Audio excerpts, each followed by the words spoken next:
Hello students, today topic is astronomical telescope. क्या होता है astronomical telescope? It is use to observing distant image of heavenly body like star, planet, sun etcetera. Means कोई भी बहुत ही बड़ी body है और दूर है हमसे, तो उसकी इमेज मतलब कि फाइंड आउट करता है एस्ट्रोनॉमिकल टेलीस्कोप। अब ये मतलब कि दो तरीके से इसको हम एडजस्टमेंट कर सकते हैं।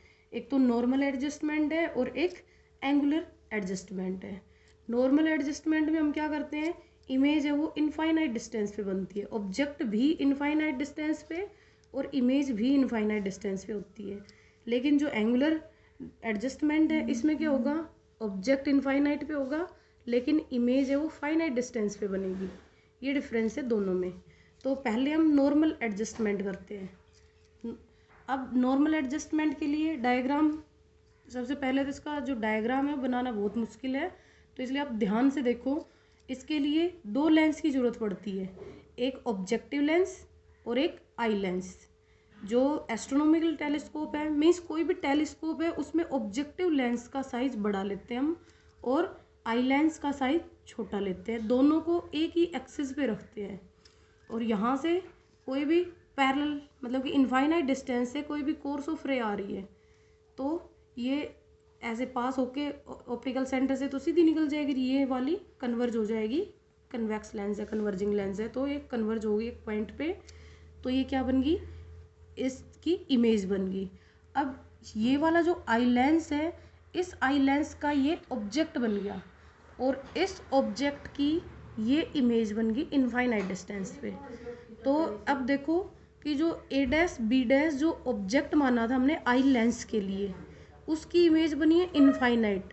तो ये जो इमेज बनी है वो इरेक्ट बनी है। कैसी बनी है? इरेक्ट। किसके रेस्पेक्ट में? A dash B dash object के रेस्पेक्ट में, क्योंकि ऑब्जेक्ट भी इधर ही है और इमेज भी इधर ही है। तो कैसी बनी है? इरेक्ट। लेकिन हम बात करें इस वाले ऑब्जेक्ट की, तो इमेज कहाँ बनी है? इन्वर्टेड बनी है, क्योंकि ऑब्जेक्ट ऊपर है और इमेज नीचे बन रही है। अब क्या किया, यहाँ से और यहाँ तक की जो डिस्टेंस है उसको फोकल लेंथ मान लिया हमने ऑब्जेक्टिव के लिए, और बी डैश से C2 के बीच की डिस्टेंस को मान लिया हमने focal length of eye lens. अब हम मैग्निफिकेशन निकालते हैं। मैग्निफिकेशन क्या होती है? It is the ratio of angle subtended at the eye by the final image to an angle subtended at the eye by the object. में simple हम पहले से करते आ रहे हैं। मैग्निफिकेशन सिंपल क्या होती है? It is the ratio of size of image to the size of object. यहाँ पे क्या हो गया, बस एंगल सबटेंडेड हो गया image to the angle subtended by object. तो सिंपल यहाँ पे मैग्निफिकेशन का क्या फॉर्मूला आ गया, m equal to beta by alpha. ये एंगल आगे, बीटा एंगल कौन सा है? जो इमेज ने बनाया है, और एल्फा एंगल कौन सा है? जो ऑब्जेक्ट ने बनाया है। यहाँ पे देखो ये जो बीटा एंगल है ये मतलब कि ये वाली इमेज बनी है ये वाली, तो ये बीटा एंगल क्या हो गया? इमेज का एंगल। यहाँ पे देखो ये ऑब्जेक्ट था तो ऑब्जेक्ट ने ये अल्फा एंगल बना रखा है, तो ये क्या हो गया? अल्फा। अब देखो सिंस जो एंगल है alpha nearly equal to tangent alpha, तो इसलिए हम बीटा ये अल्फा को टेंजेंट अल्फा लिख सकते हैं, beta nearly equal to tangent beta, तो बीटा को टेंजेंट बीटा लिख दिया। अब हमने क्या लिया? Triangle, right angle triangle, A dash B dash C2। अब ए डैश बी डैश ये वाला है और C2 ये, तो मीन्स ए डैश बी डैश C2। तो इसमें टेंजेंट बीटा की वैल्यू निकालनी है हमने। Tangent beta perpendicular upon base, तो A dash B dash upon B dash C2 ये हो गया।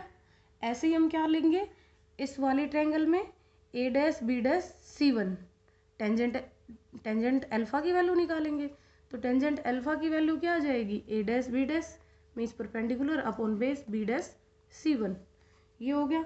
अब ये टेंजेंट बीटा और टेंजेंट अल्फा की वैल्यू को हम इस इक्वेशन में पुट कर देंगे। तो इस इक्वेशन में पुट करेंगे तो मैग्निफिकेशन क्या आएगी? m equal to A dash B dash means upon C2 B dash, means ये किसकी वैल्यू है? टेंजेंट बीटा की, इनटू मतलब कि अपॉन था ना तो हमने मल्टीप्लाई में कर लिया, ऊपर आ जाएगा ये चेंज हो जाएगा, तो C1 बी डैश अपॉन ए डैश बी डैश। तो ए डैश बी डैश से तो A dash B dash cancel, बच गया क्या, C1b dash upon C2b D dash.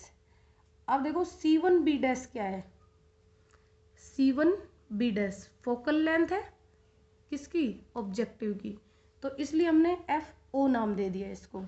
अब C2b डैश क्या है, C2b डैश ये फोकल लेंथ है आई लेंस की, तो इसलिए हमने इसको क्या नाम दे दिया, FE। लेकिन ये नेगेटिव साइन क्यों दिया है, क्योंकि ये किस साइड में है, right side of eye lens, right side of eye lens, इसलिए हमने इसको क्या दे दिया, नेगेटिव साइन कन्वेंशन कर दिया। तो जो फाइनल मैग्निफिकेशन आई है M = F0 अपॉन -FE।